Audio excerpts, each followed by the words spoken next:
Aloy, how kind of you to spend a moment with me before you depart. There can be no doubt now. You are a blessing made flesh, the will of the goddess incarnate. It's really not that simple, Teersa. But I guess it's close enough. I know the path ahead will be dangerous. To kill a metal devil sounds impossible, but I believe in you. Thank you. The Nora have suffered terrible losses, Teersa. What's to become of them now? That will be for the goddess to decide. Only she knows the future. For the moment, my sister matriarchs and I will see to the wounded. And as I promised, anyone who wishes to join you at Meridian, we will declare seekers. I think for the time being, we should remain here in the mountain, close to the goddess. That might be best. If nothing else, it's a defensible position. Teersa, I want to know Rost's story. Why he was made an outcast. He never told me, said he took an oath of silence. What did he do? Oh. Yes, that. What crime did he commit? I will tell you if you wish. But it is a long story. Are you sure you want to hear it now? Of course I want to hear it. Tell me. Rost never committed any crime. He was an outcast by choice. What? What do you mean? Many years ago, before the derangement, before the Red Raids, a band of murderous outlanders, 12 in number, struck without warning. At Mother's Vigil, they took hostages, and then pressed on, headed for Devil's Thirst. Mother's Vigil? Where's that? You would know it as the Forsaken Village, near the Karja border. But at the time, many families lived there. Rosts was one of them. His mate was killed fighting the Outlanders, and his daughter was among those taken hostage. His daughter? What was her name? Alana. She was just 6 years old. Nora Braves couldn't stop 12 Outlanders? Or rescue the hostages? It was quite impossible. We outnumbered them, but every time a Brave came within bowshot, the Outlanders killed a hostage. What did they come here to do? That was never discovered. We couldn't track closely enough to observe them. We know they camped beyond Devil's Thirst for 2 days. There were reports of strange noises. And then, as suddenly as they came, the Outlanders made their way back to the border and disappeared. What happened to Rost's daughter? She was killed? Rost was one of the Braves who tracked the Outlanders, keeping his distance. There were 6 hostages still alive when they reached the border, Alana among them. Rather than release them, the Outlanders slit their throats and left the corpses just across the border, mocking us. Why?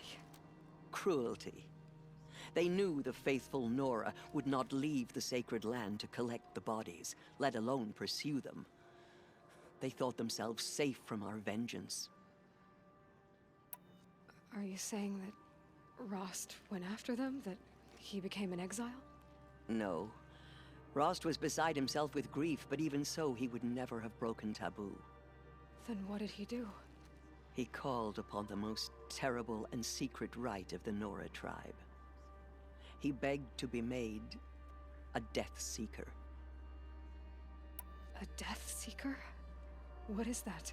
One who dies to go seeking, and in seeking, brings death to others. The ritual drags the spirit from one's body, releasing it to All Mother's care.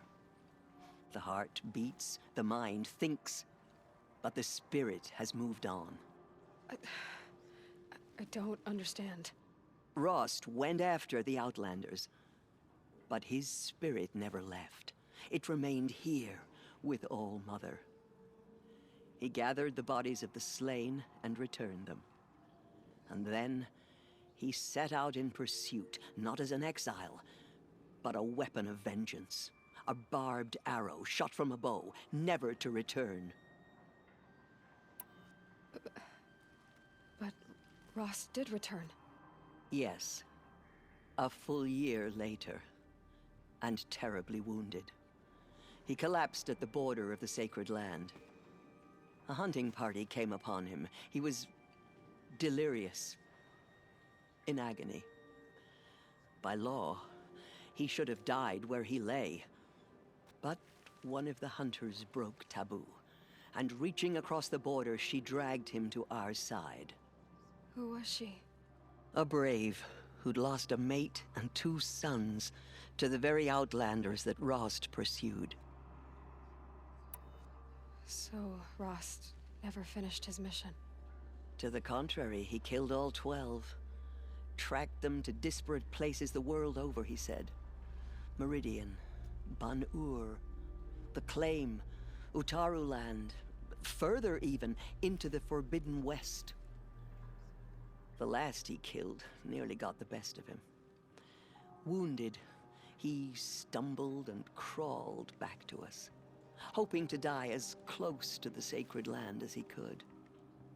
He never expected nor asked to be dragged across the border and nursed back to health. That was done to him, leaving us, the matriarchs, in a difficult position. Why couldn't you just welcome him back? Rost had been made a Death Seeker, Aloy. He no longer had any place among the tribe. By law, he should have been driven back out. But we couldn't bring ourselves to do that, so we offered a compromise. You made him an outcast. Yes. We offered to do so on the condition he never speak to anyone of this exception. After all he did, all he suffered, to be declared an outcast was his reward. Rost was overjoyed. He never expected to live another day in the sacred land, let alone the embrace, so close to the goddess. He resolved to spend the rest of his days in solitude, and was happy to do so. But then you found me, and gave me to him. Yes. Another compromise. The matriarchs feared you, and would not let you be raised by the tribe. And so we turned to Rost. I knew that he would take care of you, bring you up, teach you to worship All Mother and respect the ways of the tribe. He certainly tried anyway. You took a man who'd lost his daughter and made him raise an infant girl? Doesn't that strike you as callous? I'm inclined to think the course of events has shown the wisdom of our choice. And I'm quite certain that from the moment he laid eyes on you, he saw you as a gift, and never a burden. All right, Teersa, that's quite a story.